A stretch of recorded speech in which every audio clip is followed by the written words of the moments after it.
Welcome back. I hope you enjoyed last week's video, and if you did, please make sure you give it a thumbs up and have subscribed below. I hope by now you've gathered some sort of an insight into the way that I train week by week, why I train that way, why I do certain exercises, etc, etc. If you do have any more questions on that, please just fire away, as I will be more than happy to answer them. I hope you also enjoyed listening to me complain about being ill pretty much all week, so you'll be very pleased to hear that I'm feeling much better. So a lot of encouraging things to take away from last week. Main one being that I got through it whilst feeling the way I did, but on top of that, lunges, I sort of just go numb and can get through it after about 500 meters really. It kind of sucks up until then, but then I can just crack on. My squat technique's improving, my general technique on most resistance movements is improving again. It's been such a long time since I've done them in any sort of volume. It's nice to build them back up. And although it might not look like it if you watch me run, my running stride has started to feel like it's getting quite efficient, for me at least. So looking forward to building on those more and more as the weeks go on, and happy to be going into another training week feeling a bit better than I did previously. So kicking the week off with heavy single arm bench, followed by some general push-pull movements, 3-mile run outside, and then the rest of the week to follow. So the aim for the day was to work up to a heavy single on bench. And this was quite humbling, to be honest, because I have benched 160 kilos in competition, but today I peaked out at 115 kegs. So pretty humbling, to be honest, but that's where my strength is at the moment, and I can't be disappointed because I've developed in so many other areas. So after that, 2 AMRAP sets at 100 kilos and I got 5 reps for both. To be honest, most of this was just down to technique. Some reps felt better than others, timing my leg drive was a bit difficult, and just keeping my elbows tucked was a bit more of a challenge than it normally would be. But it's been such a long time since I've consistently trained bench that I can hardly be surprised that I struggled a little bit today.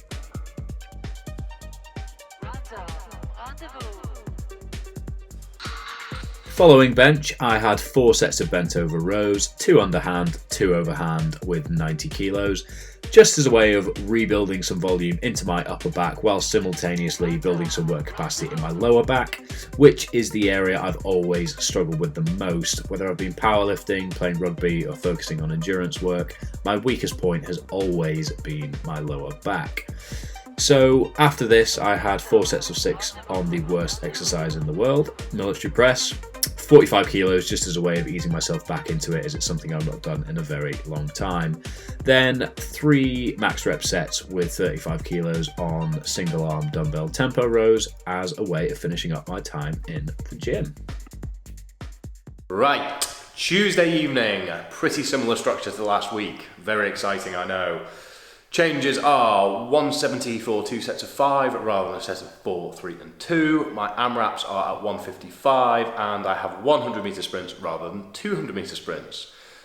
I've got 10 of them rather than 8 of them, but the total distance covered is lower. So I'm unsure how I feel about that, but I'm not a natural sprinter, so probably a bad thing, to be honest. Not going to film the sprints, just going to film the top sets on squats because you've already seen what most of this session looks like, and my rest periods are so short on the sprints that it would actually interfere with my training, which I'm not wanting to do. So, heading outside for 2 by 1200 meter warm-ups with varying pace as I go, and then back in here to squat. So I've been pretty pleased with my progress on squats the past couple of weeks. Bar path's been improving, positioning's getting better, bracing's back to where it should be, just confident in the movement. And then this session comes along and puts me right back in my place. So I knew from rep 1 of set 1 that this was going to be hard work, just because I could feel how much fatigue I built up in my upper and lower back. Whether that's just from my upper body session yesterday or whether it's cumulative fatigue from all the training up until now, I'm not specifically sure. But either way, this was hard work. So as you can see here, set 1 was a bit of a battle, and it made me very apprehensive going into set 2 that I was even going to get through all 5 reps. And as I've not failed a rep yet, and haven't actually failed a squat since December the 12th, I didn't want that to happen. To make matters worse as well, my belt was in between sizes for me today. As I've been leaning down a little, my current setting was too loose and I couldn't get a full breath of air into it. But one tighter meant that I couldn't get any air into it at all, really. So I had to use my core a lot more than I would, and couple that with the fatigue I've got in my back, and this made for a very bad time. So, last rep there, I think. Was that rep 4? Christ, that was rep 4. So, did not think I was going to get this rep here, but trusted my technique, dropped my hips back, big breath, and managed to grind it out. So, on to my AMRAP sets after this, but I was gassed. 2 AMRAP sets at 155. I managed 8 reps and 6 reps, which, all things considered, I was pretty pleased with, given how fried I felt at this point. My money's on Johnny making me do the same session again next week, but with higher quality reps and more reps, if possible. So following on from this, I had 3 max rep sets at 110 kilos on RDLs, and then 100 jumping lunges ahead of my sprints. The joys. So that's the indoor section of this session done. Outside now for 10 by 100 sprints, followed by 10 by 50, followed by a 2-mile run. Not going to film any of that though, as it's dark, raining, and I can't be bothered. So I will pick up with you tomorrow for my hour-long run.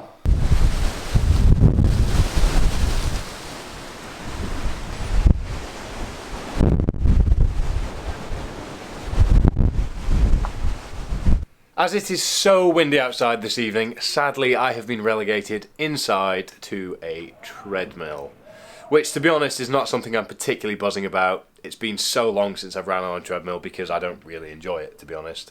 I like being outdoors, I like being able to breathe fresh air, and it's just so much more boring inside.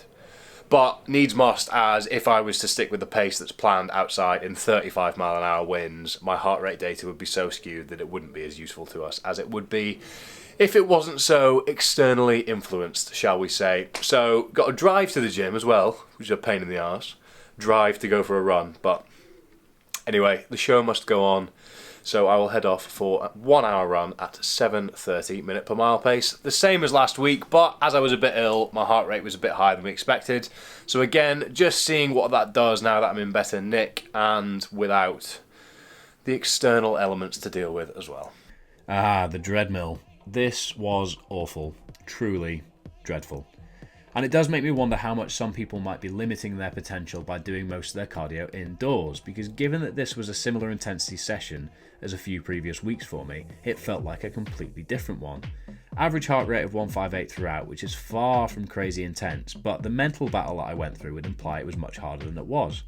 Just goes to show how wonderful the outdoors can be. Sitting in a car park on a Friday night, which can only mean one thing, and that is long distance lunges. It's going to be a sport, let me tell you. Give it 2 years.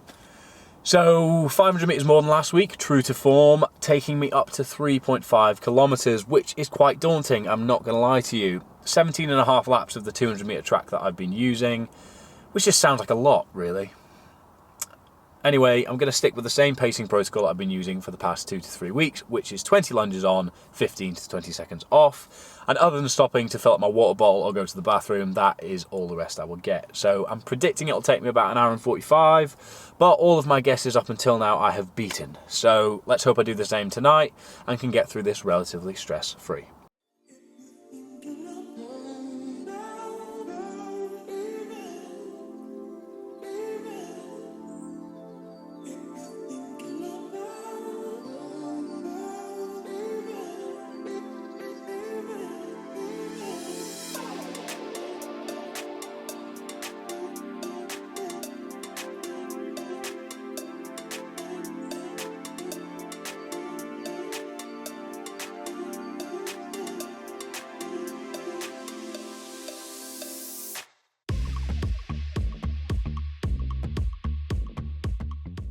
So I predicted 145 and got through that in 144.29. So I couldn't really be much closer. It just goes to show that I've sort of hit the formula nail on the head really. So 20 lunges on, 15 seconds off, whole way around, other than filling up my water bottle twice. So definitely moving in the right direction, but that hurt today. Hips were just feeling it a lot more, and the boredom really set in a lot more than it had done in previous weeks. But all very positive. I think maybe we'll start adding some weight soon and maybe reduce the total distance, but that's not in my hands, that's in Johnny's hands. So positive, and we shall see what the future holds.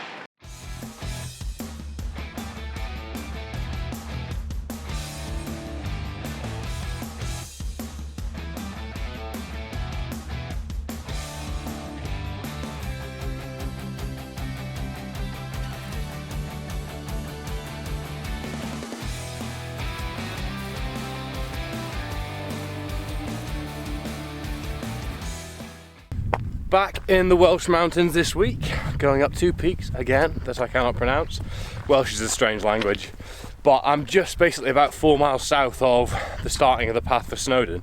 The rat race Man versus Mountain is actually going on there, so drove past all of them as they were starting off today. Should be a good event, but the weather's not ideal for it. Anyway, same brief as previous weeks. Again, exciting stuff for you guys, really mixing things up. Should change soon, I think, maybe. Not my prerogative anyway, that's Johnny's. So 4 hours of work, heart rate around 145 to 150, just basically to build on the fatigue that I've already got in my legs. And so far, I am feeling it a bit from yesterday, I'm not gonna lie to you.